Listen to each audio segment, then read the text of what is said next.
Nihal, thanks a lot. Thanks for inviting me, giving me the opportunity to present some of my recent research. My approach to Japan is always that I pick the things that I think are interesting.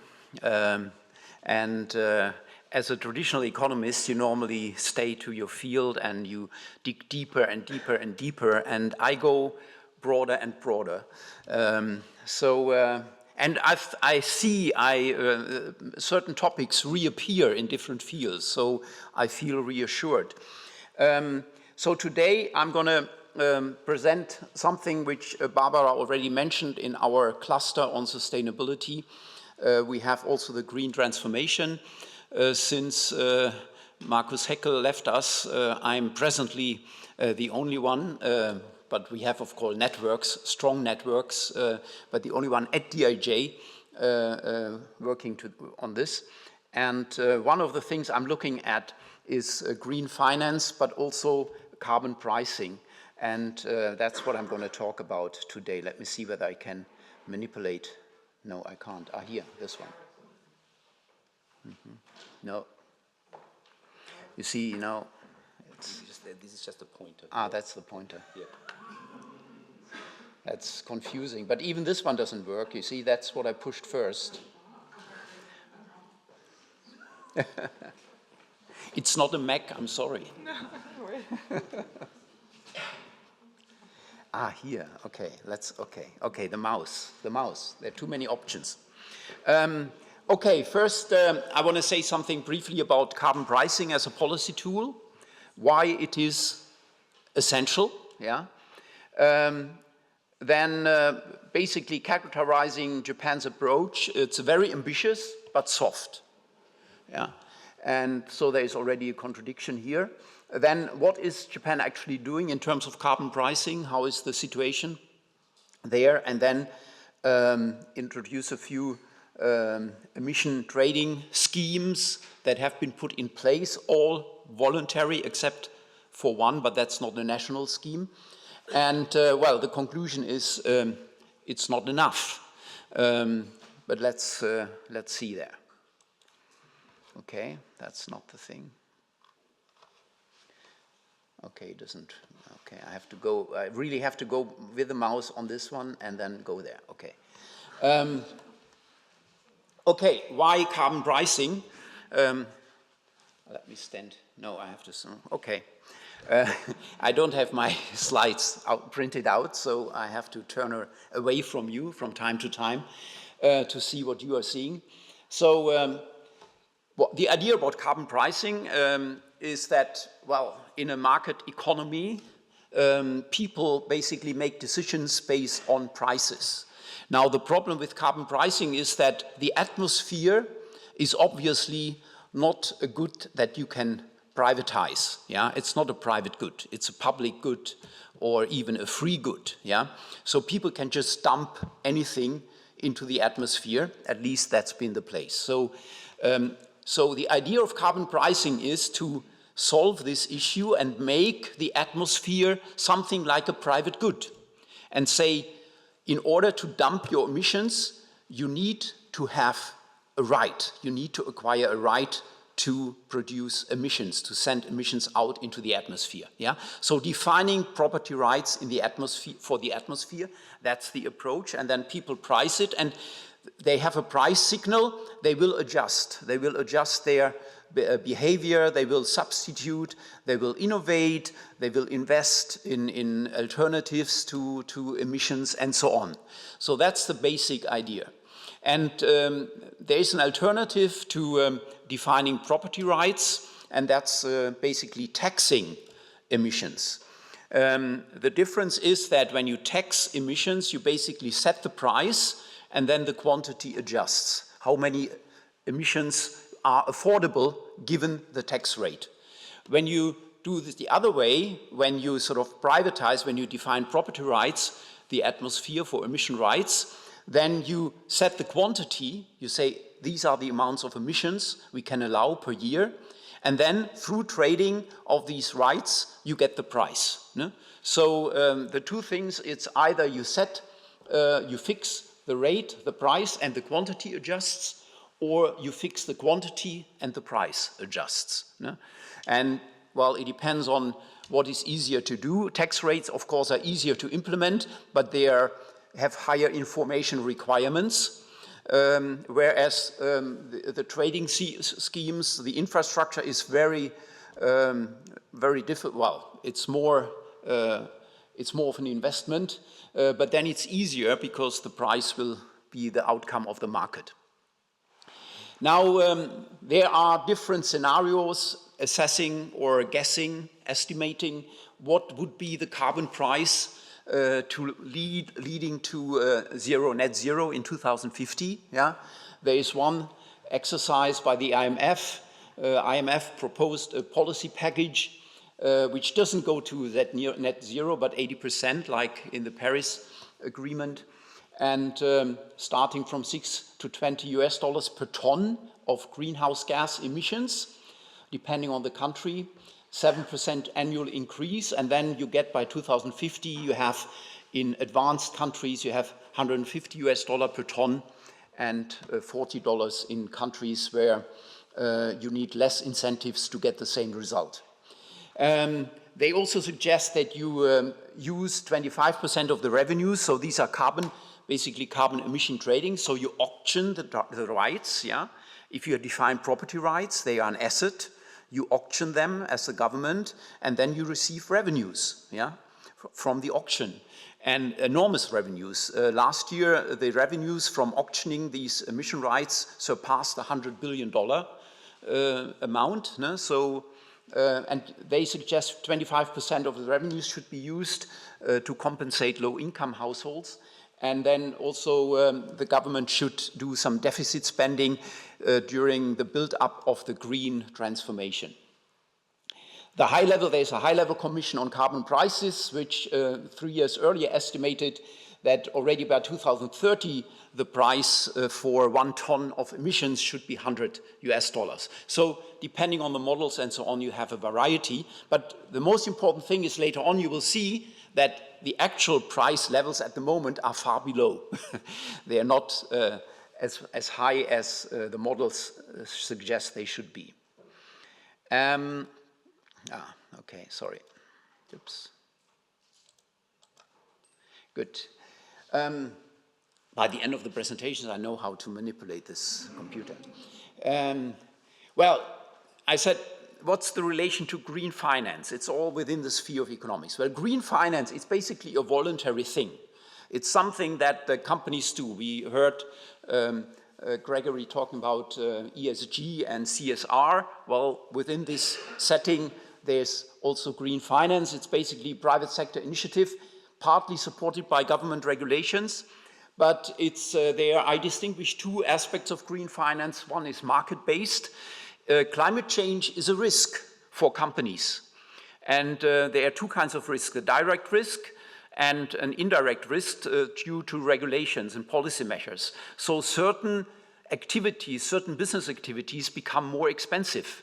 And this should be reflected by prudent investors. They should sort of ask for a premium, a risk premium, a climate risk premium. And this should make non-green investments more expensive and green investments cheaper. Yeah? So in that sense, the market would take care of the green transformation as long as the costs are internalized by the companies. And there's this SDG-based green finance which says, okay, maybe it's not enough, the market incentives are not enough, maybe you also need a preference for green finance. And actually research suggests that there's a 3 base point premium, it's a green premium, yeah, a premium on green bonds, which means that if a normal bond, a non-green bond, has a return of 1%, then the green bond has a return of 0.97%. So it's a little less, performing not as well as a non-green bond, but that might just be also the risk premium, yeah, that you have to pay for a non-green bond. Green finance is not a substitute for carbon pricing. It actually if carbon pricing functions, then we won't have to talk about green finance. All finance will be green. If all the costs are internalized, then everything will be all activities will reflect the costs on the climate, and everything will be green. So we don't need to distinguish between green and non-green finance. But carbon pricing is the more fundamental issue. Again, okay. Yeah, so Japan has very ambitious goals. This is from the last year's, the International Energy Agency published this, I think, very instructive picture. The CO2 emissions, the temperature rise in 2100. I'm not used to using this. 2100, and the temperature. And you see the net zero. If we go net zero by 2050, temperature will have risen by 2100 by 1.4%. If we go, APS is the pledged, announced pledges by the last, by the GOP 2023, not this year's, but last year's GOP meeting, COP meeting, and then it would be 1.7%. Increase in temperature. And if we go, these are the stated policies, yeah?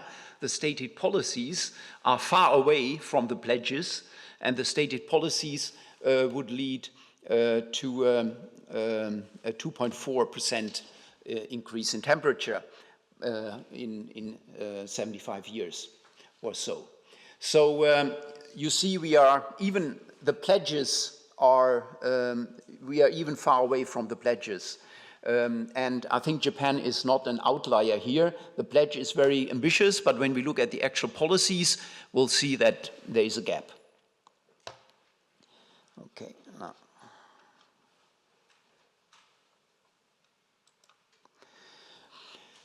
So, what is Japan doing? It has an ambitious commitment, but are the policy measures adequate enough? They have a very soft approach to the implementation. So first of all, yes, they want to decarbonize, but they want to ensure a stable energy supply. So what they do, they count on improving energy efficiency, shifting to non-fossil energy. That's all very normal. But when you look at the energy mix, they say renewables will be a major source, but they only give it 30, even less than 40% of power supply by 2030. That's less than what Germany and other European countries now have as renewables in the power supply. And nuclear should be by 2022%. This is, of course, how to do that while expanding the period of operation for the existing plants and also introducing the nuclear fuel cycle. They count on hydrogen, ammonia, so, well, a lot of ambitious projects. And how do they want to implement it? They rely on green finance. They do it the soft way. As I said, green finance is a voluntary, basically a voluntary exercise, like CSR, like ESG. They do try to support it. They think that there are 150 trillion yen needed on investment over the next 10 years. 150 trillion yen, that's a quarter of Japan's GDP, but over 10 years, yeah. And the government will sort of give an initial push. The government itself will give 20 trillion and hope to leverage then the other 130 trillion from the private sector. The Government Pension Investment Fund, GPIF, the world's largest investment fund, is pushing ESG investment. And then in the sphere of corporate governance and stewardship, so the companies, they should talk, they should consider in their strategies the green transformation. So that's the very soft approach that Japan is asking from industry. And then it's betting on green technology, that nuclear will be safer, that hydrogen and ammonia will be able to substitute fossil fuels in some areas. Carbon capture is a big issue, carbon recycling, carbon capture, a big issue. There are roadmaps for carbon-intensive industries, and then subsidies for research and development in this area. No talk about obligations, legal, strict legal regulations. So and then there is another big topic, which how Japan is advertising the green transformation as a growth strategy. Yeah, so it's a green growth strategy, and within this growth strategy, there's a pro-growth carbon pricing concept. So normally, as an economist, you would say carbon prices are there as an incentive for companies to act. The Japanese strategy is a strategy to enable companies to do something, but not really to incentivize them to do it. Yeah. So, as I mentioned, this 150 trillion yen investment for transition, then the upfront government bond, the first part was already issued early this year. So the government gets money, and the money is used to finance green projects, and there are criteria for what is green set by the government, and it's monitored, so it's very transparent. Then carbon pricing, well, it's in the title, so there should also be carbon pricing initiative. There is carbon pricing, but it's first of all a voluntary emission trading system, ETS, or the last S, the system is not needed, ETS, emission trading system, by the so-called GX League. GX is for green transformation, like DX for digital transformation, the GX for the green transformation, and the League is those big and famous companies who take the lead and show the others where to go. Full scale in 2026, so till 2026 it's basically voluntary. There are now about 747, not about, but 747 companies who sort of signed up for the GX League. And they account for 50% of Japan's greenhouse gas emissions. And full scale in 2026 means that the system will become compulsory. So certain industries have to be part of it. And but the price ranges will be set, so there is not too much uncertainty for the companies. But there is also no auctioning of emission rights. That's a big difference. If you don't auction emission rights, the prices will not get high. Yeah? So auctioning is only considered from 2033 onwards. So in a way, very, very soft and gradual. Now, when we look, where is Japan actually in terms of carbon taxes and overall carbon prices? There are different indicators.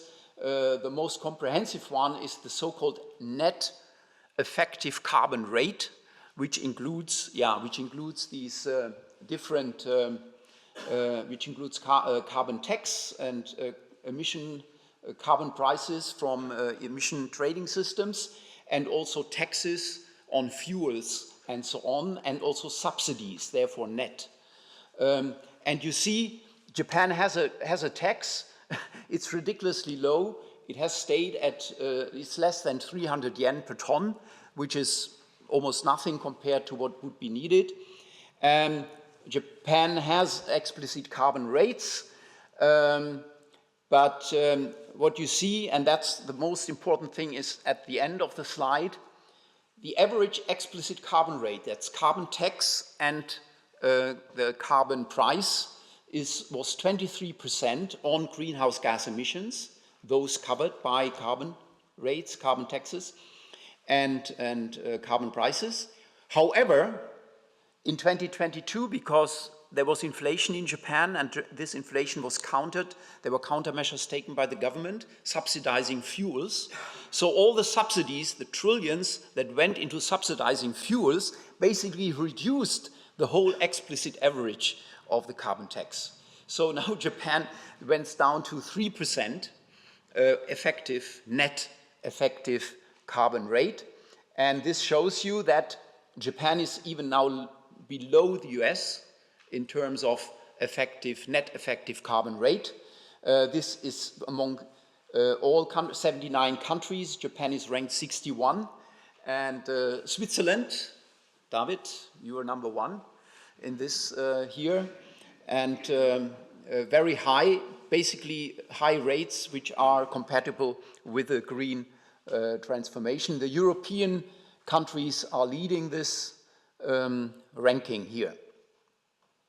So let me conclude. Let me first give you an overview. There are carbon trading schemes, and I introduced the GX, the league already, but they're all voluntary. I can say more maybe if you have questions in the discussion part. And you see it's not enough.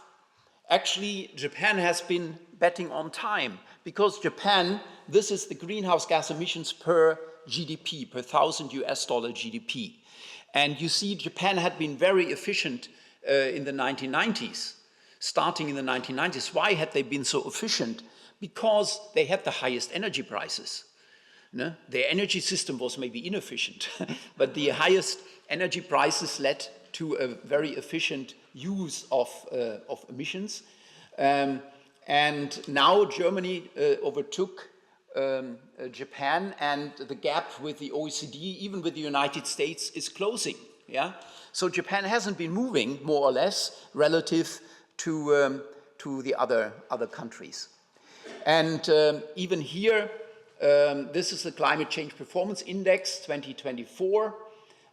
So this year's most recent index, and you see Japan is in the red, very low, and it's just next to the United States. Yeah. So there is really, that's not compatible with the ambitions, but it's of course compatible with the soft approach. It's a puzzle that Japan is not performing better, because, well, it should feel responsible. It's the 6th largest emitter now, behind these other countries. It has this very ambitious goal, yeah? And it has a lot of experience with emission trading systems, but they're all voluntary. But they have the expensive infrastructure. They're not using it. Don't make it compulsory. And Japanese companies are leaders in green technology in many fields. They would be able to maybe do it, or they should be able to do it. And for a long time, Japan demonstrated that high energy prices drive energy efficiency. Why can't they repeat this? Why can't they do it again, what they achieved in the past? And that's the last slide. Well, what we see here, basically, it's a policy issue. What we see here, climate policy, is basically a revival of industrial policy. The METI is the main actor. The focus is on competitiveness, and these transition roadmaps to direct the green finance are basically the policy instruments used during the high growth era to direct financing to industry. But there's an important difference in this iron triangle. It's now, in the old days, maybe METI was relatively independent and long-term oriented. Today, industry and politics have a stronger influence in this area.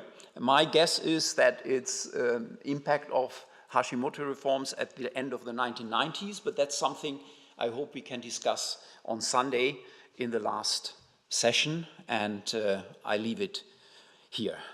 Thank you.